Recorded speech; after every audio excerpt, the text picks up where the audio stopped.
L'histoire de la Norvège est largement liée à celle du reste de la Scandinavie. Elle fait partie des territoires d'origine des Vikings.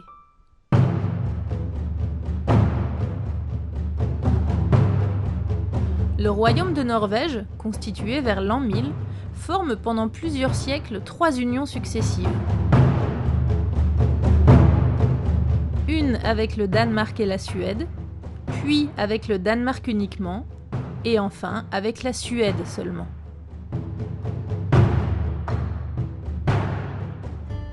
Pleinement indépendante depuis 1905, la Norvège connaît, après la fin de l'occupation allemande pendant la Seconde Guerre mondiale, une prospérité qui l'a conduit à être l'un des pays européens les plus développés. Le prince Harald de Norvège naît le 21 février 1937 à la résidence royale de Skogum, près d'Oslo.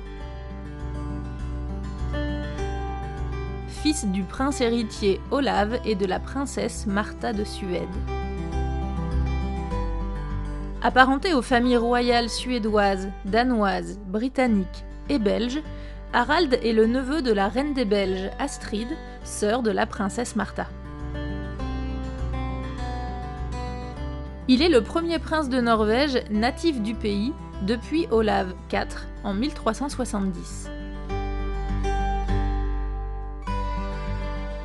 Pendant la Seconde Guerre mondiale, il vit à Washington avec sa mère et ses 2 sœurs. En 1945, alors âgé de 8 ans, il retourne en Norvège avec sa famille. Il poursuit ses études secondaires à l'école de la cathédrale d'Oslo. À l'automne 1955, il commence des études à l'université d'Oslo, puis s'engage à l'académie militaire norvégienne, d'où il ressort diplômé en 1959.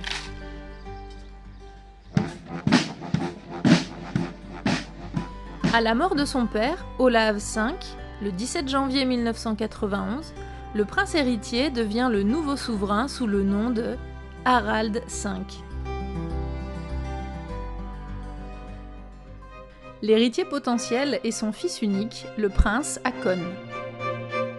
Le prince occupe plusieurs fonctions publiques cérémonielles et il est le régent du royaume en l'absence du roi. Le roi ne joue pour l'essentiel qu'un rôle honorifique, mais il constitue un symbole fort de l'unité nationale et reste tout de même à la tête de l'Église de Norvège. Bien que la Constitution de 1814 lui accorde d'importantes prérogatives dans le domaine de l'exécutif, ces dernières sont presque toujours exercées en son nom par le gouvernement. Le gouvernement est composé du Premier ministre et de l'équipe ministérielle, tous nommés par le roi. Mais depuis 1884, la désignation du gouvernement par le roi n'est qu'une formalité et le véritable choix appartient aux partis politiques représentés au Parlement. La personne du roi est sacrée, il ne peut être ni blâmé ni accusé. Il a l'immunité légale souveraine. L'exploitation du pétrole en mer du Nord commence dans les années 1960.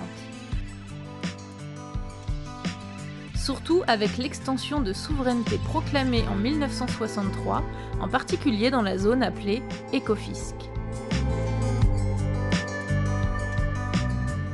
Le pétrole, puis le gaz naturel, commencent à être exploités à grande échelle par la société d'État Statoil en 1972.